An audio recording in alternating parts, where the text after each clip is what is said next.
that's like a second, to him. You understand what I'm saying?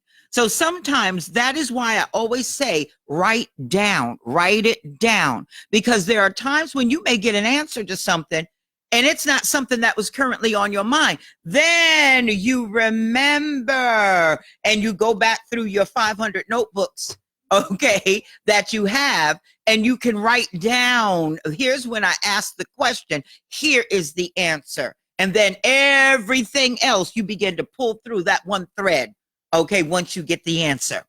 And today is going to be a very, very powerful lesson. Are we up yet on Facebook? Okay, great. Let's go ahead with our normally scheduled program so that we can get on to the lesson soon. I think you are next, Lena. Okay. Shabbat Shalom. Shabbat Shalom. I'll be reading portion summary and this week in Bible history. Portion summary. The 8th reading from the book of Genesis is named Vayishlach, which means, and he sent. The title comes from the first verse of the reading, which says, Then Jacob sent messengers before him to his brother Esau in the land of Seir, the country of Edom. Genesis 32:3, verse 4 in Jewish published Bibles. Jacob prepares to meet Esau as he returned to the promised land, but first he has a mysterious encounter with an angel in the darkness who changed his name to Israel. The portion follows Jacob's adventures in the land of Canaan, including the loss of his beloved wife Rachel. This week in Bible history, Talmud completed Kislev 13, 475 CE. In the first decades of the 5th century, Rav Ashi, date 427, and Ravina 1, 421, led a group of the Amoram Talmudic sages in the massive undertaking of compiling the Babylonian Talmud, collecting and editing the discussions, debates, and rulings of hundreds of scholars and sages, which had taken place in the more than 200 years since the compilation of the Mishnah by Rabbi Judah Hanasi in 189. The last of these editors and compilers were Ravina II, who passed away on the 13th of Kislev of the year 4235 from creation, or 475 CE. After Ravina II, no further additions were made to the Talmud, with the exception of the minimal editing undertaken by the Rabbanim Savura, 427 to 560. This date thus marks the point at which the Talmud was closed and became the basis for all further exegesis of Torah law. Reuben, born Kislev 14, 1568 BCE. Reuben, the eldest son of Jacob and Leah, was born in Haran, Mesopotamia, on the 14th of Kislev of the year 2193 from creation, or 1568 BCE. As Jacob's firstborn, he was initially entitled to the leadership of Israel and to a double portion in the Holy Land, but these privileges were taken from him and given respectively to Judah and Joseph, because he sinned by violating the bed of his father. Reuben unsuccessfully tried to prevent the persecution of Joseph by his brothers in 2216, 1545 BCE, and subsequently berated them for selling him into slavery. Genesis 37:21, chapter 42, verse 22. In 2238, he relocated to Egypt together with his father, brothers, and their children, where he died on his 100th birthday in 2318, 1443 BCE. Noah's Ark comes to rest, Kislev 16, 2104 BCE. On this day, the bottom of Noah's Ark submerged 11 cubits beneath the water's surface, touched down, and came to rest on the top of Mount Ararat. This follows the opinion of the Talmudic sage Rabbi Joshua, who maintains that the flood began on IR 17. Just a comment. Okay, we know that Reuben was eliminated from being the firstborn or getting the firstborn rights because he lay with his father's concubine. His father's concubine was Bilhah, remember, which was the handmaiden of Rachel. All right. Now you talk about messed up family, okay, dynamics and everything. We know that Rachel was the favorite, right, of Jacob. All right. And we know how much resentment that caused, okay, in the family. Can you think of a reason why Reuben would do what he did? And I want you to think about it. Rachel died, right? So Bilhah would have been next. What do you think was in Reuben's mind? He did not want his father transferring that affection, okay, away from, remember, Reuben's mother was Leah. Leah was the one that was not the favored one. So when you get these messed up family dynamics and everything and not understanding why would Reuben do something so devastating when his father was alive? And it's because of the favor that his father gave Rachel and the handmaiden that caused all this resentment between, all of the kids, and especially, with Joseph, which sets up Joseph going into Egypt, very soon there. So, there are things that, sometimes ask the question, why would he do something like that? Absalom lost his life behind doing the same thing with David.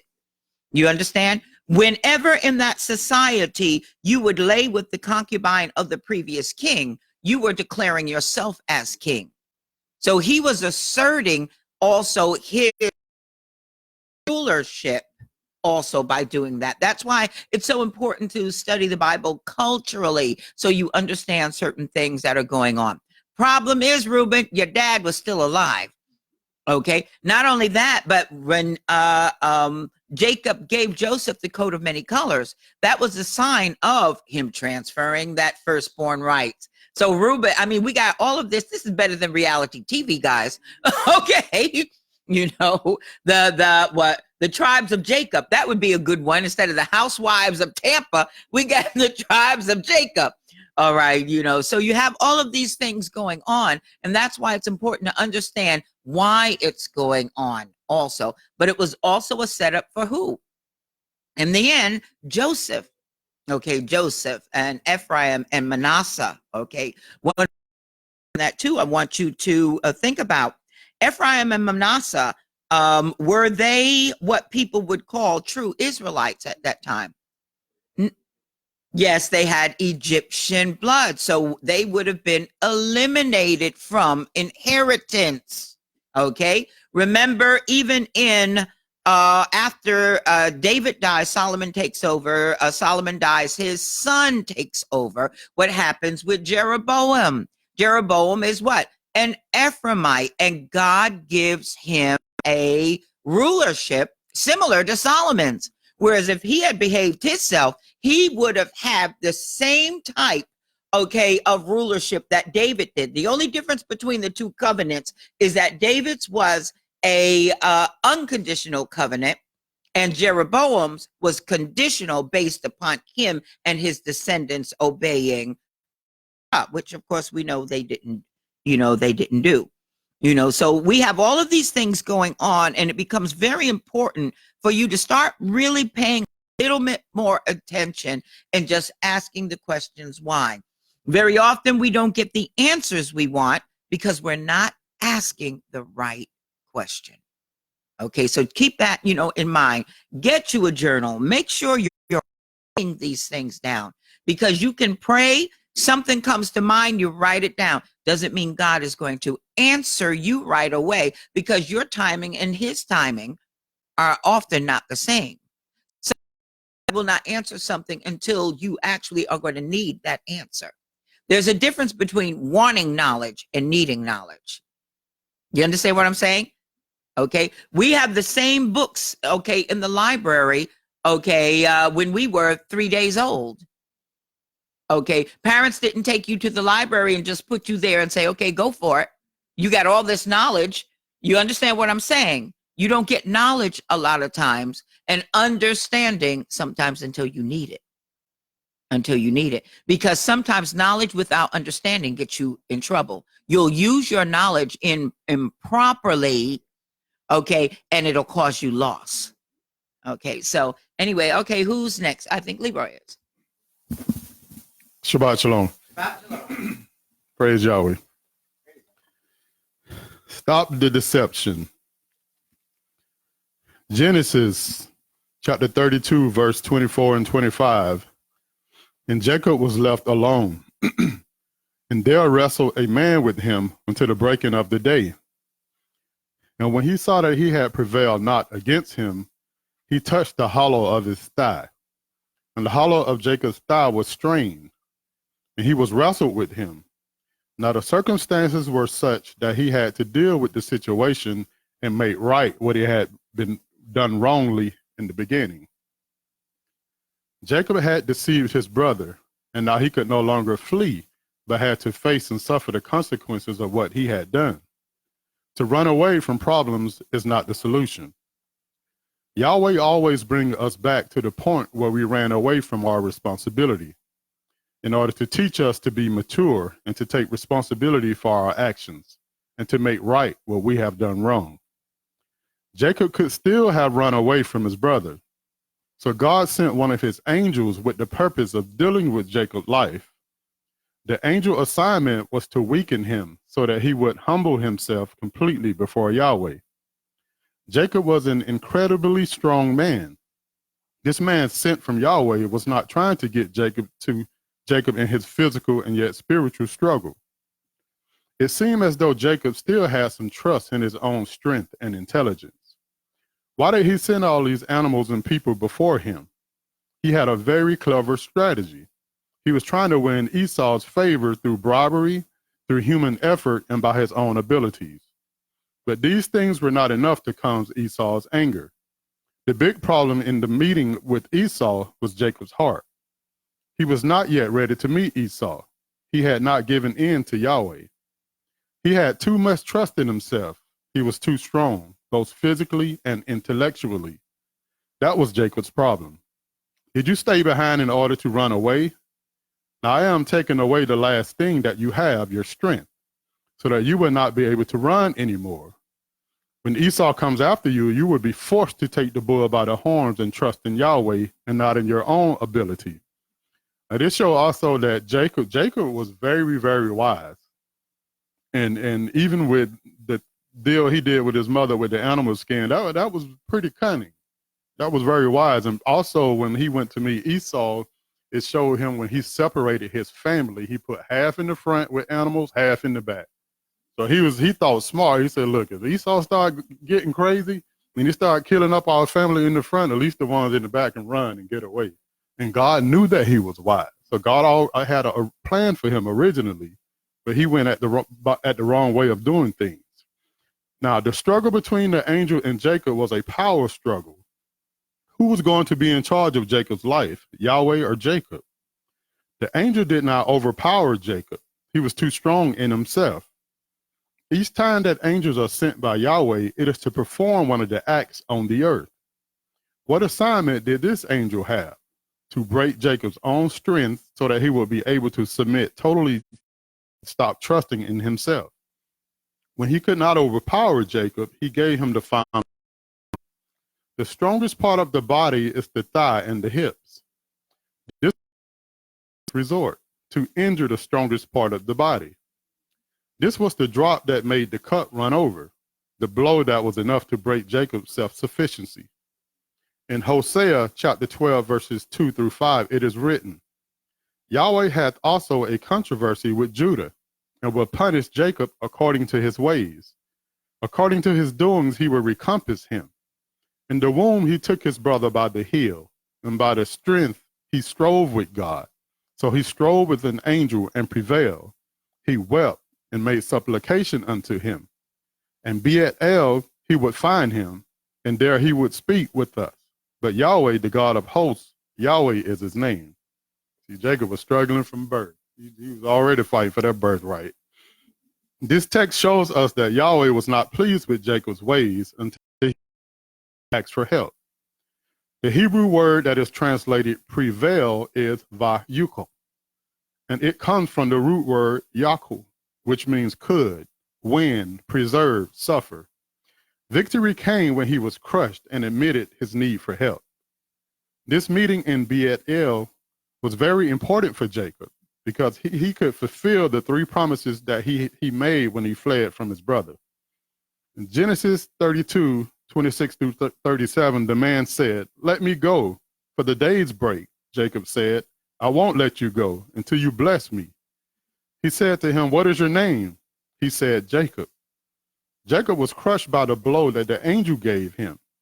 He had sent his servants and his family ahead and was left by himself, but he still had something left on his own strength. Yahweh wanted him to get rid of that as well. Jacob wept and prayed desperately for help to continue on ahead. The angel said to him, "What is your name? Are you willing to admit who you are? Are you willing to accept the truth about who you really are?" "What is your name?" he answered. "My name is Deceiver." This was the point in Jacob's life that Yahweh wanted to get to, the point where he would admit who he really was within himself. "I am a deceiver." One who can imagine what must have been going through his mind. Why was his name Deceiver? Because he took hold of his brother Heel, because he deceived his brother and robbed him of his birthright, and by selling him a bowl of lentil soup. Let's speak some good soup. Because he deceived his brother and stole his brother's blessing. Here he was forced to admit who he was, and the victory was found at that very point. The victory in this admission of our faults, in brokenness there in victory. "I am Jacob," he said, and continued to weep. "I have to admit who I am. I have been deceiver, and that I have been deceived. That which I sold to my brother and my father, I have reaped from my father-in-law. Part of my life, I have any strength left to run away." Now, in the beginning, the Most High had already chose who was going to take the blessing. Now, instead of Jacob humbling himself and allowing the Most High to work, he stepped in to be the deceiver. Because as you can see with Esau's characteristic, the Most High knew from the beginning that Esau was a man that thought off an impulse. Because what did he do? A birthright was a very serious thing. The birthright, you have a double inheritance from your father, and you also have leadership of the family once your father passed that on to you. So Esau gave all that up for a bowl of soup. Impulse. So anytime a leader thinks off an impulse, you're not qualified to be a leader. Now, he didn't only do that. He also, when God told him, "Look, don't you go out here and mess with these Canaanite women, because they out here serving false gods and all this kind of foolishness." So what did he do? He went and got two of them. I don't want one, just type women. So then he really disqualified himself for being the firstborn, because his seed would have been coming through those Canaanite women and having a chance of turning his people away from the Most High. So God knew he wasn't fit for rulership. In Hebrews 12:16, Esau was considered a fornicator and considered profane for giving away his birthright or selling it, even though he was tricked. But God had a plan. Let's move forward.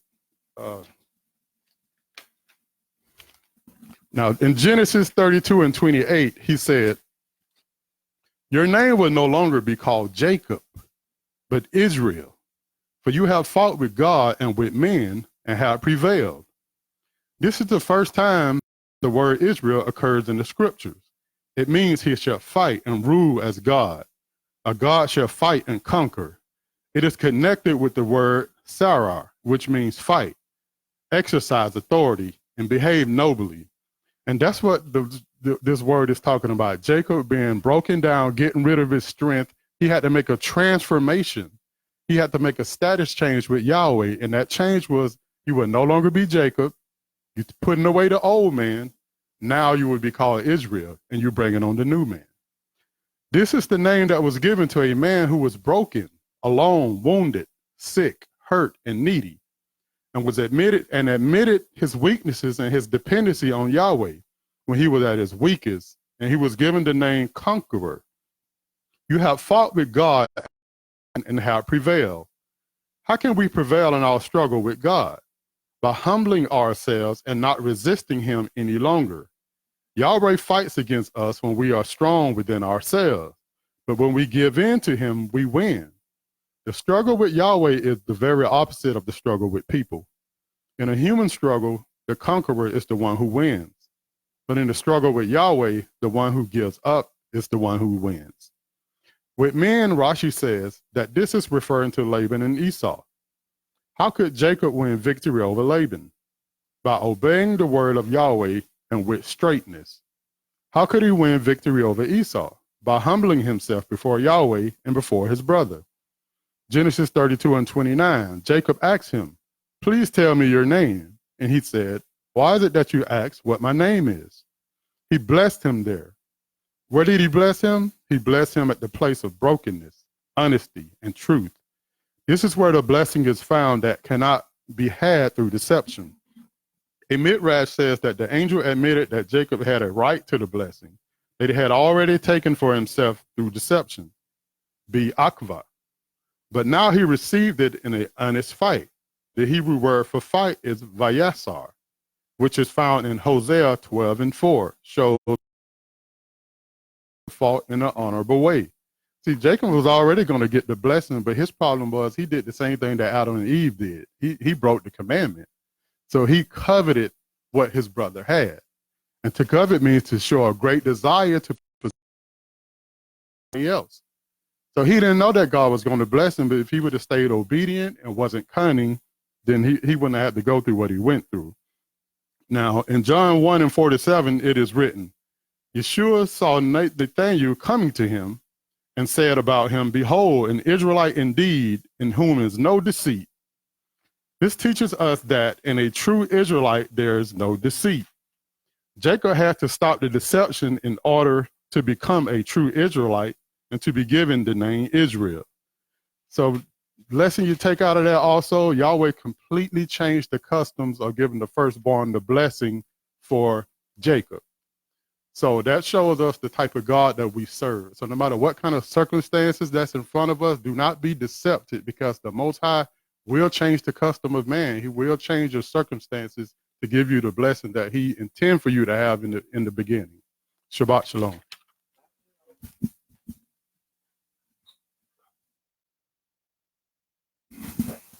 Shabbat shalom. When preparing to meet your enemy is preparing to meet your brother. After some 20 years of labor, Jacob was finally free from Laban's mistreatment. Only God's direct intervention saved him from Laban's ire. As this Torah portion begins, the confrontation with Laban is over and Jacob leaves his father-in-law behind in peace. But something was still bothering Jacob. One angry relative was left behind, but now he had to confront another relative, his brother. He knew Esau wanted him dead. Jacob must have felt like he'd escaped from the frying pan into the fire. To escape, Jacob had fled the homeland of his mother, Rebekah, and she told him to stay until your brother's anger against you subsides and he forgets what you did to him. Then I will send and get you from there. That's Genesis 27:44-45. Rebekah's message never came. No text, no email, no Twitter, nothing. After 20-some years, finally God tells him to go back. So the message never came. Esau's anger never cooled. Jacob knew he was walking into great danger as he returned. Genesis 32:3. Jacob sent messengers in front of him to his brother Esau to the land of Seir. The word for messengers is Malachim, which is naturally translated as angels. Rashi says that in this case, they were angels. However, since man does not have power to send angels forth, this cannot be possible. There's nothing in the scriptures that proves that a man has command over God's angels. Numbers 20 and 14, and Moses sent messengers. That's Strong's 4397, from Kadesh unto the king of Edom. That word is melach, to dispatch as a deputy, a messenger, specifically of God, in effect an angel, a prophet, an angel, or king, or messenger. There are many cases where the word makim refers to people and not to angels, as Yahweh says in Numbers 20 and 14, which I just read for you, in Joshua 6:17, and Judges 6:35, 1 Samuel 6:21. The Hebrew word that has been translated into Greek as angelos has the same meaning. See Luke 7 and 24, James 2:25, and Revelations 2 and 1. Genesis 32:7. Then Jacob was greatly afraid and distressed, and he divided the people who were with him, and the flocks, and the herds, and the camels into two companies. This was the first time the people of Israel that were divided into two groups. The division of Israel into two camps has recurred since that time. During the time of King David, there were divisions between the house of Judah and the house of Israel. David reigned for 7 years over the house of Judah and for 33 years over all of Israel. So David reigns 40 years. See 2 Samuel 2 and 4 and 11, and I'm sorry, 2 Samuel 2 and 4, 11 and 5 and 5. When King Solomon died, the king was, and the house of Israel was separated from the house of Judah, as it is today. See 1 Kings 12:19 and 2, and Chronicles 10:19. If we fail to realize that Israel is made up of two camps, we cannot understand the counsel of Yahweh as it has been revealed in Scripture. The two foundational pillars made up of these two camps are Judah on one side and Ephraim on the other side. So Israel has two camps, Judah on one side and Ephraim on the other side. Genesis 39, 9 through 12. Jacob said, God of my father Abram and God of my father Yitzhak, Yahweh who said to me, return to your country and to your relatives, and I will do you good. I'm not worthy of the least of all the loving kindness and all the truth which you've shown to your servant, for which with just my staff I passed over this Jordan, and now I have become two companies. Please deliver me from the hand of my brother, from the hand of Esau, for I fear him, lest he come and strike me and the mothers with the children. You said, I will surely do you good and make your seed as the sand of the sea, which can't be numbered because there are so many. Jacob's prayer was based on three main things. However, before we go to Jacob's prayer, I want to read for you the next verse in there. That's Genesis 32 and 13 concerning the two camps. Then Jacob said to me, we read that part of the prayer, and then read the whole prayer. Jacob said, O God of my father, God of Abraham, Isaac, and Jacob, the Lord, return your country and to your family, and I will deal well with you. I am not worthy of the least of all the mercies and all the truth which you've sworn to me, your servant. For I crossed over this Jordan with my staff, and now I become two companies. When Jacob says he's become two companies, that down in verse 30, one night on the side of the brook where the family had crossed over. So he's by himself on one side of the brook. But what he does something very strange here. He takes all that he has and he divides it into two companies. And then he makes for his brother Esau a gift from the company that Jacob has. And that gift from the company that Jacob has is 200 female goats, 20 male goats, 200 ewes and 20 rams, 30 milk camels with their coats, 40 cows and 10 bulls, 20 female donkeys and 10 foals. Then he delivers them into the hands of the servant, every drove by itself, and he said to the servant, pass over before me, put some distance between successive droves. When you look at the math, he has two camps. From his camp, he gives the 200 female goats, etc. How much did Jacob have when he only crossed over with one staff before? God has given Jacob a blessing, abundance, great abundance. So if this is just a gift to his brother, who knows what he has in the other camps that he did not give anything from, and how much does he have left in the camp that he keeps for himself? I just got taken away with the math. I'm sorry. I just had to look at that right. But remember, this guy shows up at Laban's house with just the staff, saying, hey, I'm family. So Laban looks at this guy. Remember, Laban has also seen Eliezer come with all of the gifts. So now this guy comes, another family member, with nothing. So Laban begins to trick and deceive him. So Jacob's prayer, there are three main things in Jacob's prayer. He says, trust in the promises of God. Jacob did what? He went to the house of Laban according to what? The design of his mother. His mother made up the plan for him to go, right? So along the way, Jacob meets the angel. So now this time when Jacob goes back, again, he's doing it in accordance with a command. So Jacob says, hey, the God you said to me. And then he says, along in that prayer, he says, also, I am not worthy. And then he finally admits honestly, hey, I fear my brother. Now, Leroy's reading was saying that Jacob was strong. But according to all we'd read before, Esau was apparently much stronger. So apparently they had two very strong sons, because we know Esau was the hunter. He went out and he killed game. But finally, the moment of truth had come for Jacob. Esau had the power to kill him. The reason Jacob had returned to the promised land was that he received orders from heaven. So Jacob had what? He had a command. He had instructions. Jacob did not trust his own strength or on his own merit, but only in the mercy of Yahweh and his promises over his life. Neither did he try to hide his fear. With complete honesty, he disclosed what was inside of him, without pretense and without giving any appearance of being different than he really was. There is a teaching in the world which says that in order to have success and victory in every situation, you only need to keep confessing the word. Anybody remember that? When you're in the church that time, you just confess the word, and you also confess the word, but you what? You never said anything negative about it. On the one hand, that's true. That is very important to confess the word, but it's also important to bring out the truth about negative things and be honest with Yahweh so that the negatives can be dealt with properly. Yahweh appreciates our honesty more than our insincere faith, as it is written in 1 Timothy 1:5-6. But the goal of our instruction is love from a pure heart and a good and sincere faith. For some, swerving from these things have turned aside to meaningless discussion.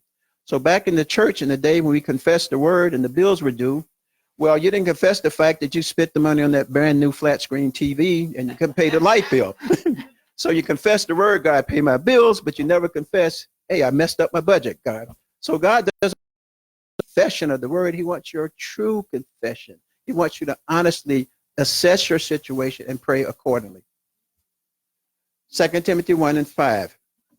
Take a sincere faith within you, which first dwelt in your grandmother Lois and your mother Eunice, and I am persuaded that is also in you. So he's talking where? To Timothy then.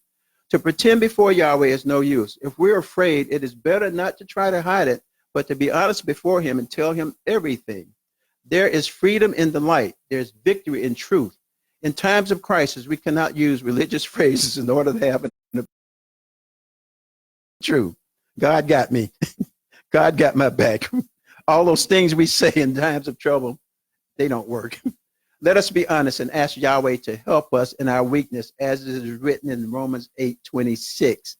And in like manner, the Spirit also helps our weakness, for we do not know how to pray as it is necessary. For we do not know how to pray as is necessary. But the Spirit himself intercedes for us with groanings inexpressible.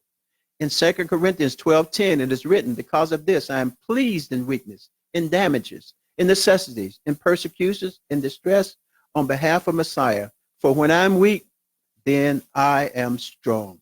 In Matthew 6:30 is written, if God so clothes the grass of the field, which is alive today and tomorrow is thrown into the furnace, will he not much more do so for you, you who have little faith? It does not say here that God will clothe those who have much faith, but those who have little faith. It is better to have little faith in a great God than to have great faith in a small God. The strength is found in our weakness, because that is where we develop our dependent relationship of trust in the Almighty who is with us. Yahweh placed Jacob in a crisis. Who placed Jacob in a crisis? Yahweh placed Jacob in a crisis. Behind him was Laban, and ahead of him was a promise, along with a life-threatening danger. His brother Esau, who had no choice but to unite himself with the one who could help him and rescue him from this trial. As is written in 1 Corinthians 10:13, no temptation has taken you except what is human. God is faithful, who will not allow you to be tempted above what you have the power to have done to you. But with temptation will make an exit for you, that you may also have power to bear it. Return to your country and to your relatives, and I will do you good. This message stands in contrast to the messages that our father Abraham received in Genesis 12:1, where it is written, get out of your country and from your relatives. Now, the time has come for the return from the exile. Yahweh gives both of these messages to many of those who are Jacob's descendants, but to whose forefathers are assimilated among the Gentile nations. Who would that be? Whose forefathers are assimilated of the Gentile nations? That's us. Now it is time for them to leave the present identities from where they were born and come back to the Israelite identity. In spite of the fact that it still may not be possible for them to get Israeli citizenship, now is the time for many of them to stop identifying mainly with the relatives and return to the family of Israel. If they do not do both of these things, they will not be able to receive of God that Yahweh wants to give them in the prophetic time that we're living in. As it is written in Hebrews 11:24 and 26. By faith, Moshe, when he grown up, refused to be called the son of Pharaoh's daughter, choosing rather to share ill treatment with the people of God than to enjoy the fleeting enjoyment, considering the reproach of Messiah's greater riches by the treasures of Egypt, for he was looking to the reward. When preparing to meet your enemy is preparing to meet your brother. Shabbat shalom. Shabbat shalom. This has been a really, really great lesson. Both of the thoughts in the reading and lesson that Ed and Leroy taught are one way of thinking of certain things. You know, we look at Jacob as a deceiver. And that's typically how we are taught and everything. But like I said, sometimes you have to ask the question, why? And God will kind of quicken you as to you've missed something, okay, with this. Let's go to, and I tell you what, first scripture I want to go over, and first question that I want to ask you is that we've never thought of. What did Esau have that Jacob wanted and didn't have? Have you ever thought about that? What did Esau have that Jacob wanted and didn't have? Because when you really want something, you'll pursue it. You'll do whatever you can do to get it, right?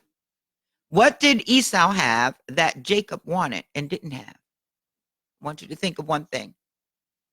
Go to Genesis chapter 25.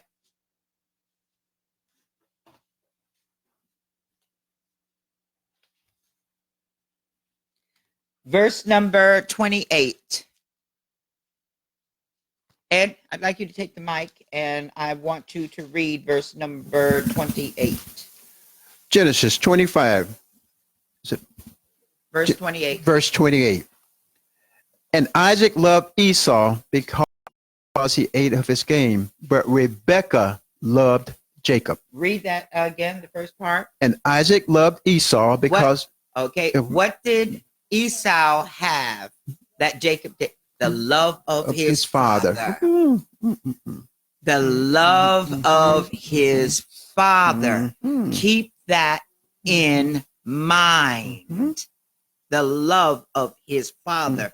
Because everything that happens after that, yes, okay, is how we wind up getting to where we are, okay, right now. All right. So we know that Isaac loved Esau. Okay. Now, some thoughts. And last night was just, when the Holy Spirit hit, all of a sudden it hit and the dog started barking and Itchy and Coco run in the room to look at me and see like, what is going on with mommy? Okay. But here, hello. Sneeze. Okay. Okay. A thought. You have to be at peace with yourself before you can be at peace with others. You have to be at peace with yourself before you can be at peace with others. All right. We see in this week's Torah portion Remember what we taught in my notes. Okay, if we go to Genesis chapter 32.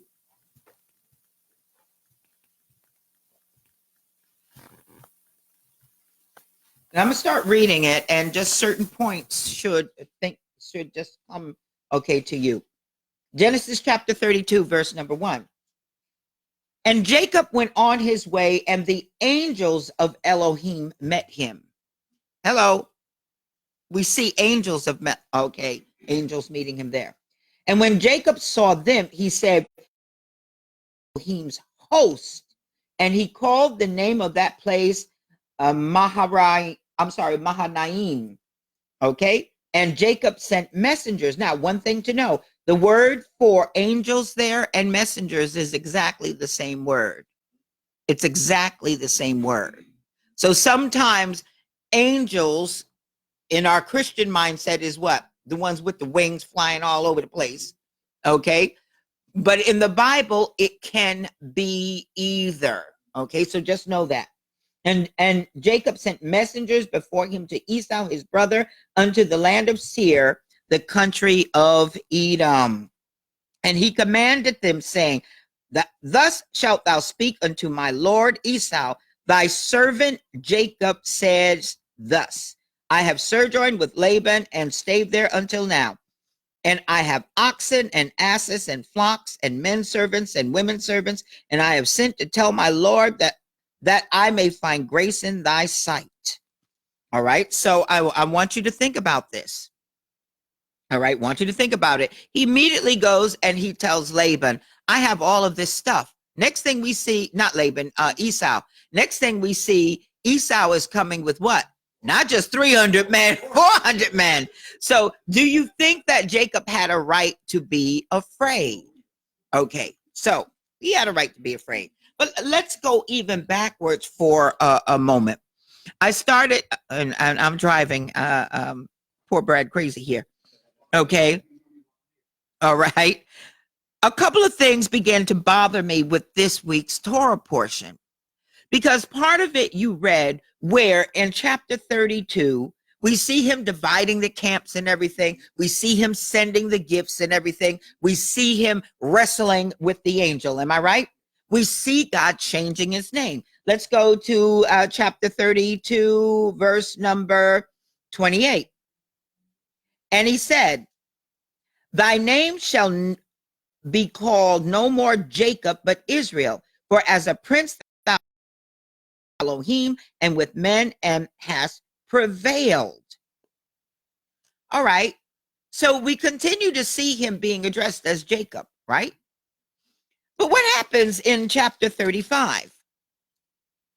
In chapter 35, we go, and verse 1, Elohim said to Jacob, arise, go to Bethel, and dwell there, and make there an altar unto El, okay, that appeared that unto thee, El that appeared unto thee when thou fleddest from the face of Esau, thy brother. What is God bringing him back to? Okay, he's bringing him back to the original running away. And that kind of stuck in my mind. God is bringing him back to the place of the beginning. God is reminding him of why he originally ran away from Esau to begin with. All right. And so I started thinking about that once again. All right. And I started thinking about that, keeping that in the back of my mind as I am reading the rest of 35. Let's go verse 2. And Jacob said to his household and to all that were with him, put away the strange gods that are among you, and be clean, and change your garments. All right. So they came out from Laban with what? The gods, everything. We know that because we know Rachel did. Okay. But when God gives him this instruction to go back to Bethel, what does he have to do? Clean up the house. Okay. And I need you keeping that in your mind. Let us arise and go up to Bethel, or Beit El, or the house of God, and I will make there an altar unto Elohim, Who answered me in the day of my distress and was with me in the way which I went? Hello. God was never not with him. You not, never not with them. And they gave unto who? Jacob all the strange gods which were in their hand, and all their were in their ears. Those were earrings that were dedicated, okay, to those particular gods. All right. And Jacob hid them under the oak which was by Shechem. Why is Shechem so important? Because we just came out of that Dinah incident where they slaughtered, okay, the entire town. They slaughtered the entire town. Okay. Now continue reading verse number 5. And they journeyed, and the terror of Elohim was upon the cities that were around about them, and they did not pursue after the sons of Jacob. Okay, now remember, in our chapter 32, your name is going to be Israel. All right, I want you to look, okay, at that once again. Chapter 32, verse 28. And thy name shall be called no more Jacob, but Israel. For thou as a prince hast thou power with Elohim and with man, and hast prevailed. So in other words, you know, in really understanding that, what is he saying? Okay, power, once again, to overcome both man, okay, and I'll say divine, okay, divine beings, but you have power with God. You have power with the Most High, and it is a power that others will recognize in you when you are Israel.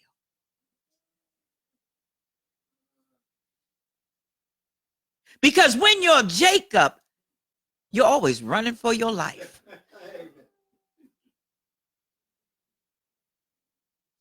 Okay, let's keep this thought, okay, because you're beginning to get it. All right. I was always wondering, God, ask him, are there any Israelites in the house? Are there any Israelites in the house? Are there any Israelites in the house? Because we need to understand what is going on with Jacob and this name change. There is no, God did not do for Jacob what he did with Abraham and Sarah. Abraham started out as Abram, right? But God added an H or a hey in there, and he becomes Abraham. Sarai becomes Sarah. God didn't do that for Jacob. He changes his name completely. Now, remember, to change a name means to change a nature. God did not just add to Jacob, he completely changes his nature from Jacob into Israel. So now you need to know the nature of each. Why? And when you discover that, then you begin discovering why you still see Jacob in the scripture, Israel here. You may have one, okay, scripture that says, and Jacob did, and the next scripture says Israel. You see, and remember, we always talk that, and we always, okay, are taught that when he's talking about Jacob, he's talking about the natural born. And when he's talking about Israel, he's talking about the spiritual and all this. Let's forget this, okay? Let's forget that, okay? So anyway, I'm looking at this. Let's go back to 35 again, all right? And go down to, we were in verse 6. So Jacob came to Luz, which is in the land of Canaan, that is Bethel, and he and all the people that were with them. Sounds familiar, doesn't it? How Israel comes out and all the people go to worship God, okay? And he built there an altar, and he called the place El Bethel, because there Elohim appeared to him when he fled from the face of his brother. Once again, it's not the fleeing from the face of his brother this last time. It's fleeing from the face of the brother the first time, all right? But Deborah, Rebecca's nurse, died. Wow, she must have been old. I didn't even realize he had taken Deborah, okay, with him when he left his mother. And she was buried beneath Bethel under an oak, and the name of it was called Elon Bachuth. And Elohim appeared unto Jacob again when he came out of Padam Aram and blessed him. Remember, Aram is Syria. All right. This is why I asked you, okay. Remember before I asked you where the Israelites were born? Okay. Where were the Israelites born? They were born in Syria. Okay. The Israelites were born in Syria. That's important to understand, because their background and genetics are Syrian. You got to be able to see both in them. All right. And so that's why I say when people start coming with DNA and everything, I look and I laugh a lot of times, because if you don't know how things are set up and you don't know about certain things with DNA, you don't know what to look for. Why did they go into Africa, test the Lemba, and come out and say they are Cohen? There had to be something Cohen there, because there was definitely something African there. To look at them, they are dark-skinned Africans. You would not look at them and say these are Jews. You would not look at them and say they are Levi. You wouldn't, because we've been so conditioned to look at skin color. That's why God doesn't look at skin color. He knows how he made you. Okay, he knows how he made you. So what did they see? They tested those that were, okay, light skin, dark skin, a particular genetic similarity between the Cohen that is based somewhere else. With the Cohen, they see some of them European and this gene. With the African, they see the African influence and this particular genetic influence. You understand what I'm saying? That's why you cannot look at skin color and say anything, who this one is. That's a trick of the enemy. It's a trick of the enemy. That's why God says we need to start looking at things through his eyes and not how we've been taught with our eyes. Which is why when we look at the scriptures, he begins to quicken us now as to the reason. Now, let me start explaining to you why I did certain things. Okay, let's go back to Genesis 35. Now, and God said to him, thy name is Jacob. All right, keep your finger there. All right, and remember back in Genesis 32 again. He goes and he says in verse 28, thy name shall be called no more Jacob. What? Is there some inconsistency? How many of you had picked this up? Did you really pick up the difference in between the two namings? No, we didn't. Because when we get out of chapter 32 and to 33, we forget about everything that happened in 32. We're on 35. So we forgot 32, 33, and 34 by the time we get to 35. You understand what I'm saying? You're not focusing on the differences between what God is saying in chapter 32 and chapter 35. So going back to chapter 35 again, he goes, thy name is Jacob. Thy name shall not be called any more Jacob, but Israel shall be thy name. And he called his name Israel. Who called his name Israel? Yahweh calls his name Israel. Okay. And this is after what? After remember what he did with Esau. It's important you understand when he divided those companies, when he met his brother, remember everything goes back to the reason why he's having a confrontation with Esau in the beginning, because of the inheritance and what happened with that. That's why I say to you, what did Esau have that Jacob didn't have? Because he had the love of his father, eventually to get the benefits of that love, what did Jacob have to do? He had to become Esau. Oh, you don't hear what I'm saying. From the beginning, Jacob is grabbing on to Esau. He's making a pot of stew. Okay, two brothers. When you come home, hey, brother, what you cooking? Such and such and such. You're not thinking, give me your birthright. Okay. What kids have this kind of conversation? Your son and daughter don't have that kind of conversation at home. Okay. I don't think so. I don't know. Maybe, Okay. Okay. But the birthright, according to their culture, belonged to who? Esau. Okay. Holding on. Give me your birthright. All right. So he buys his brother's birthright. Next thing you know, you see him. He's wearing his brother's clothes. Next thing you see him, he's getting his brother's blessing. And his father asked him, who are you? I'm Esau. He assimilated his brother's identity. Now, remember what I said, okay? Isaac had two blessings prepared. One was the blessing for Esau, because we see later on that Isaac gives Jacob another blessing.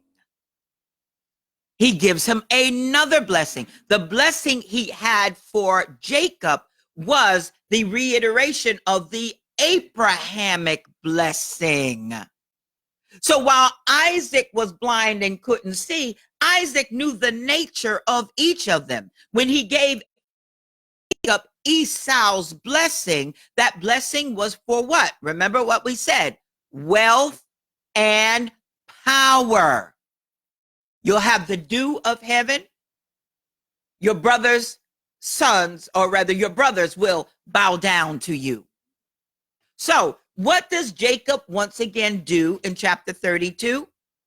He starts giving him what?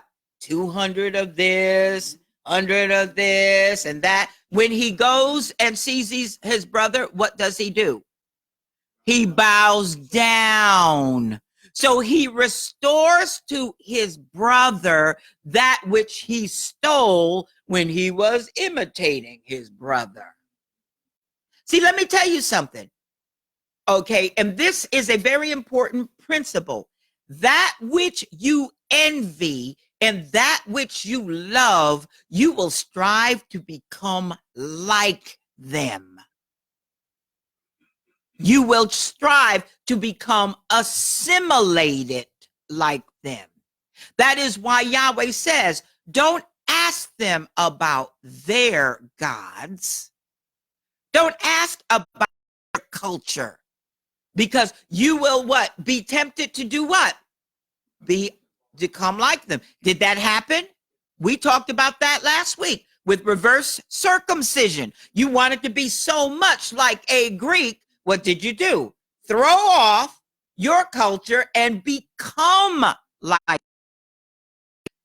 Always remember, that which you love and admire more than anything, you will strive to imitate and be like.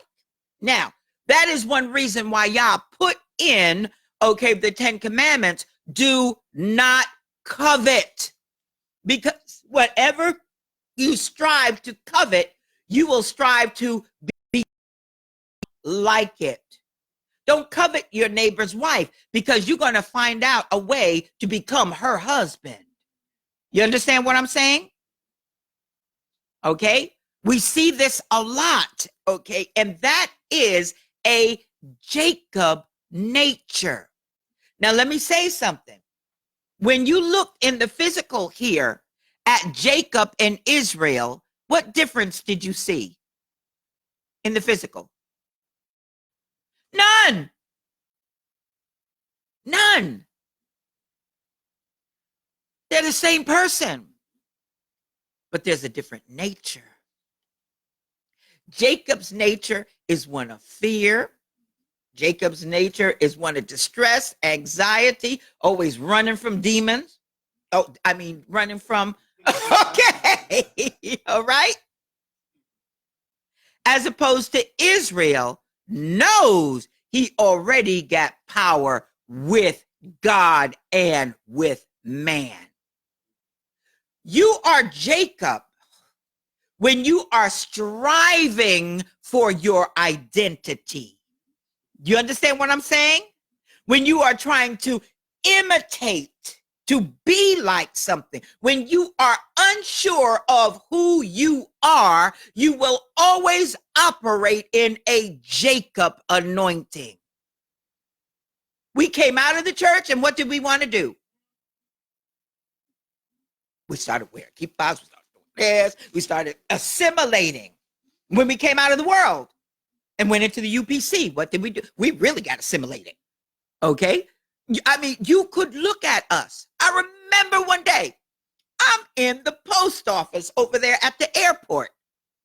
Some guy walks up to me and says, "You're with the UPC, aren't you?" And of course, back then it was like, "Oh, yes." You've been there, Cindy, okay? She was right there. We were praying at the altar together, okay? Let me tell you, Cindy, know everything I'm saying is true. I couldn't believe it. I'm in the post office and a guy walks up to me and says, "You're with the UPC." Why? Because when you got there, what did they do? They cloned you. You could tell someone from the UPC 5 miles away. Even today, you know that. Okay? Okay, so that which you love, you strive for their identity. You lose your identity to acquire the identity of the thing or person you love or want to emulate. It is not until you throw away that identity, okay, and become your own person, all right, that you can enter into that covenant. It was not until Jacob gave back the inheritance, got rid of them other gods, and decided he was going to go back to the beginning where he first met God and dedicate himself and everything he had to that God. And on his way, what did it say? People didn't mess with him. They were too scared to mess with him because he had just, him and his little band had just jacked up a powerful nation. You understand what I'm saying? When you decide to make up your mind who you are. See, there are too many people still operating in a Jacob anointing. And guess what? They here with us. We are them. When we don't know who we are, we get fearful. Come on. We do. That's Jacob. When you start looking at the scriptures from now on, you will very clearly see what's going on. Is he operating as Jacob? Is he operating as Israel? When he has confidence with God, it's Israel, Israel, Israel. When he is, messing around or whatever, he's Jacob, Jacob, Jacob. Okay, Jacob. Okay. And so, we get to the point where, okay, in Genesis 27, who are you? I'm Esau. Okay. He had stolen so much of his brother. I am Esau. And Isaac is saying, you sound like Jacob. Okay. But you dress like Esau? You bringing me stuff like Esau? He had in his own mindset become Esau. Guess what you're also learning? Jacob can become Esau. God is revealing natures. You don't know natures of people. This is why he changes a name, reveals a change in nature. Therefore, there must be a Jacob nature, a Jacob nature trying to become Esau, and then a Jacob nature that throws off Jacob and becomes Israel. Do you know how to discern those spirits? Okay, let me say something. You know how in certain movements we call people Esau and all of this. How do you know that? Because you can be dealing with Jacob that has the nature of Esau in your midst. We judge Esau, okay, today by what? Skin color. Come on, let's be real. Okay, let's be real. When you have people who are unsure of who they are, let me tell you something. When you are sure of who you are, you don't have to seek an identity from anybody else, because your identity was given to you by God. God says, and he called him Israel. You understand what I'm saying? All right. I'll go through my notes a little bit here. All right. And so anyway, you are no longer, what did God say? You are no longer going to be known as someone who holds on to someone or something else who wants their identity. You will be known by a whole new identity. All right. We were not meant to be assimilated to someone else's identity. Same thing today. We want what our brother has. We want the birthright. We want to dress like them. We want what they have. Come on. Do I need to have an altar call? Okay. When you are in that frame of mind, you are Jacob. You're subject to fear. You're subject to defeat. You're subject to deception. You're subject to distress. And guess what? You're subject to exile. All right? That was not God's original intent for us. But we tried. Come on. We go over here, we become like them. We go over there, we become like that. We were meant to be different. Why do you think he gave us the Torah? Not so that we could be the same as everyone else. The Torah defines our difference between every other nation on the earth and every other God that is on the earth. You understand what I'm saying? We were meant to be different. But if you are afraid to be different, you will always act trying to fit in. The tribes of Jacob will try to be to a society. They will compromise to get along. Esau will marry within to keep the peace within the land. You understand what I'm saying? Israel will not. Israel doesn't compromise. That which you love, you will strive to become like. You will let your guard down. Come on. You will justify. Even though you know different, you will justify it. Hello, evangelical church. Come on. Am I right? But when you are Israel, see, you don't know who Israel is. You don't know who you are in Israel. You have already power with God and man that is recognized. When you are sure of your identity, guess what? You intimidate people just by walking in a room. You don't even have to open your mouth. And when you open your mouth, oh, that's when it all starts. Okay. All right. God has an identity that he has defined for us. Stop trying to be like everyone else. Then he took me to Ezekiel chapter 20. Turn to Ezekiel chapter 20. It was on and popping last night. My hair was standing straight up. Ezekiel chapter 20. And you could put next to Ezekiel chapter 20, 12:31:19, because that's going to be part of our scriptures going into this, the message that God has given us. He gave me Ezekiel chapter 20, verses 33 through 44, and I'm going to read them. However, here is a word of wisdom.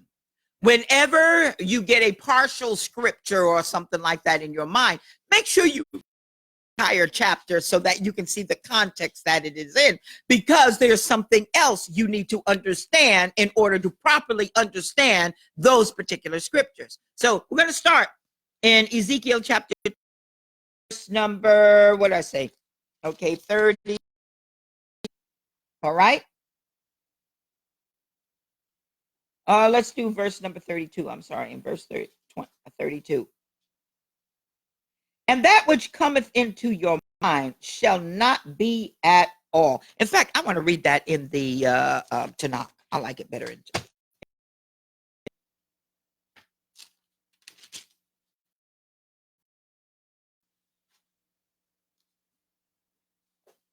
All right, so remember, this is Israel trying to be like have other gods. They're going to be like the nations all around them and everything. And God has he has their lunch, okay, with the, hold on here.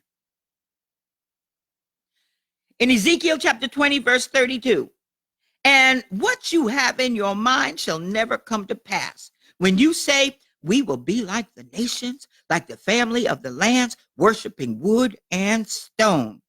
As I live, declares Adonai Yahweh, I will reign over you with a strong hand and with an out. Understand something. You want to be like the other nations? Well, are you ready to pay the price for that? You understand what I'm saying? What you have in your mind, it's not even going to come to pass. See, when God changed your nature, he meant for you to separate yourself, to be separate. You know why?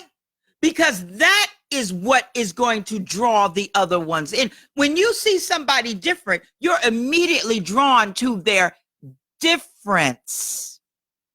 And you'll ask them why or what. But if everybody looks the same, there's nothing different. All right. And so anyway, let me go back to my notes here. All right. We see once again with Jacob became Esau. He assimilated Esau's identity. Now remember, everything we're seeing, and you saw it with the two companies, first time Israel divided into two. Am I right? Everything you see the fathers do is repeated by their children. No matter where we went or scattered to, what did we do? We assimilated. We tried to become. We lost our identity trying to be friends with. That is not God's intention, okay, for us. All right. Now, it's important. Let's go back to, once again, Genesis. Go back to Genesis chapter 35. Because we see something that is very, very different here with this naming. All right, go back to verse number 10, Genesis 35, verse 10. Elohim said to him, thy name is Jacob. Thy name shall not be called any more Jacob.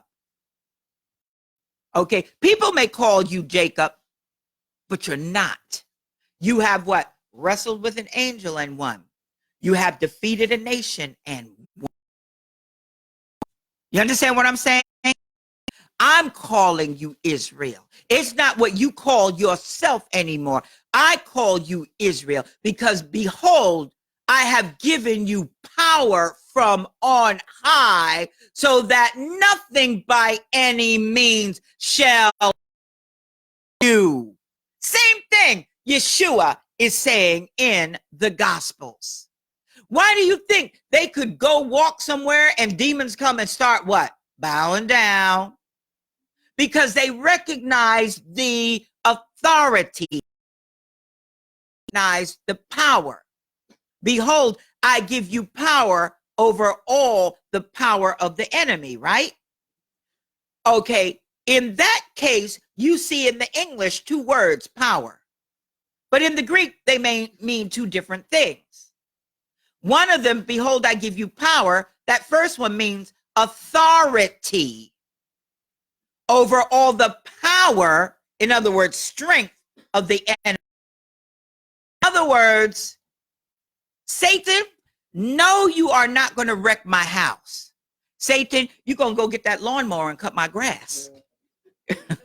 You understand what I'm saying? Your authority redirects his power. You understand what I'm saying?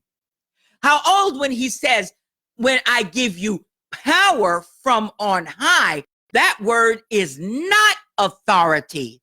That word is his power. You understand what I'm saying? You have the power to overcome. Why? Because you are Israel. The power given to you is the power to overcome man, whether it is in the physical realm or whether it is in the spiritual realm. That's why Yeshua, when they are in the boat, okay, going across, he's asleep, storm comes up, they go get him, he stops the storm and chastises them. You could have done this. You already have the power to do it. You understand what I'm saying? See, we operate in Jacob. We operate in Jacob. We don't operate in Israel. Why? Because we're still trying to get this identity thing going on. Are we the church? Are we this? Are we that? If I go over to this place, I got to do what they do. If I go over to this place, I have to do what they do. They don't even know who they are. So guess what? They say they're Israel, but they're really Jacob. But they say they're Jacob, but they may be Esau. Let me tell you why. Esau became an enemy by Jacob. So you can have those who say they are Jacob. Let me tell you something. Let me tell you the problem. Let me tell you the big problem with hating Jews. Those who say they're Jews. There's only one spirit that does that. That's Esau. Don't fool yourself. It's Esau. I was thinking today, let me ask you something. Where do you see other, okay, when they came into the promised land, that Jews ever killed anybody to make them believe in their God? It didn't happen. So why did it happen with Christianity and with Islam? You want to know why? Because it's the same spirit. It may dress differently, but both those spirits hated Jews.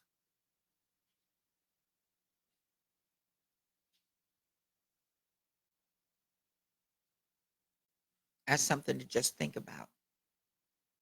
It's something to think about. Okay, God gives us the ability, okay, according to 1 Corinthians, to do what?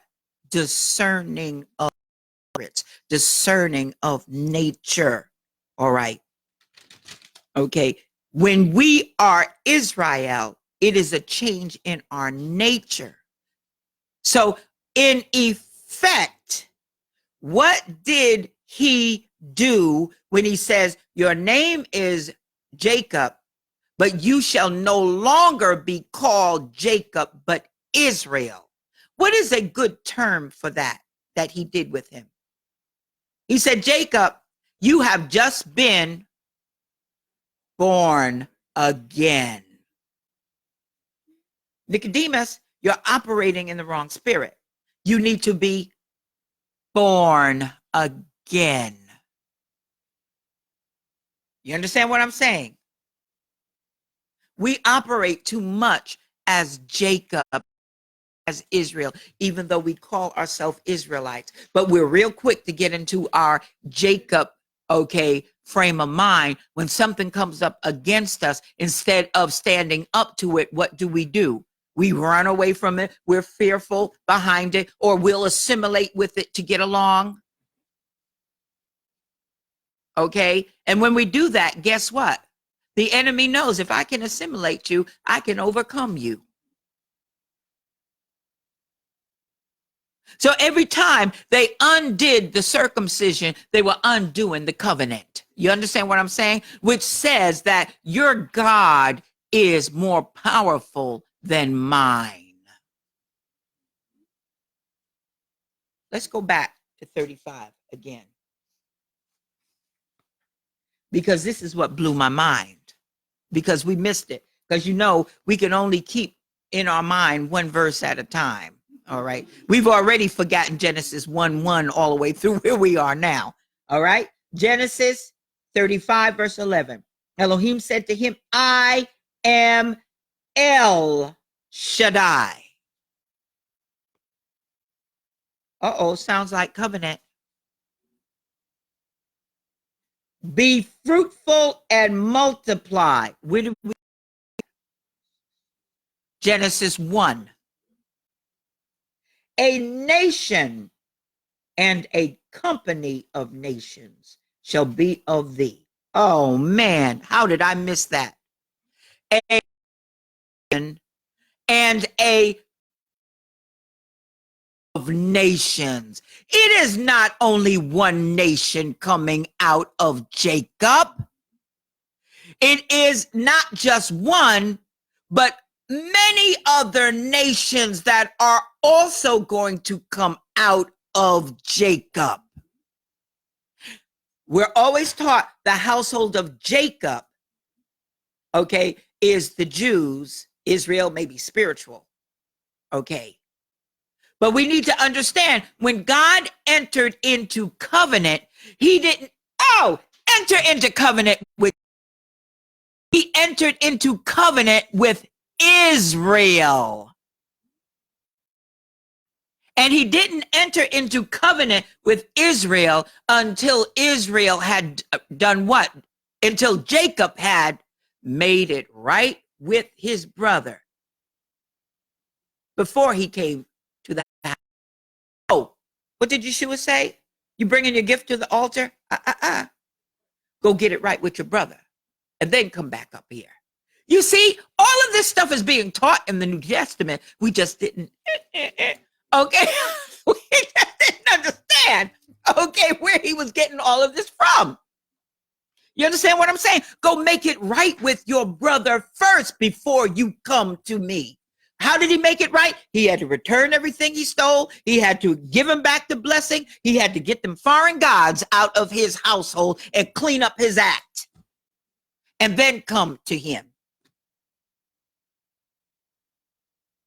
We got a lot of junk in our trunk still. Oh, by the way, I'm running a sale on NutriCleanses, 7 days. No, just kidding. Okay. But understand that we do. And guess what? We need to admit it, because that's the first step in admitting that, hey, I am Jacob. You are. God looked at him and said, you are called Jacob. There's a reason why you called Jacob. But from this point on, you are no longer Jacob. I'm going to call you Israel. Why is that important? Because the word of God is what? Forever settled in heaven. I'm going to deal with you as Israel. You don't want to be dealt with as Jacob. You want to be dealt with as Israel. Let's go back to Genesis 35. A nation, a company of nations shall be of these. Kings shall come out of thy loins. Remember, Jeroboam was an Ephraimite, right? But God gave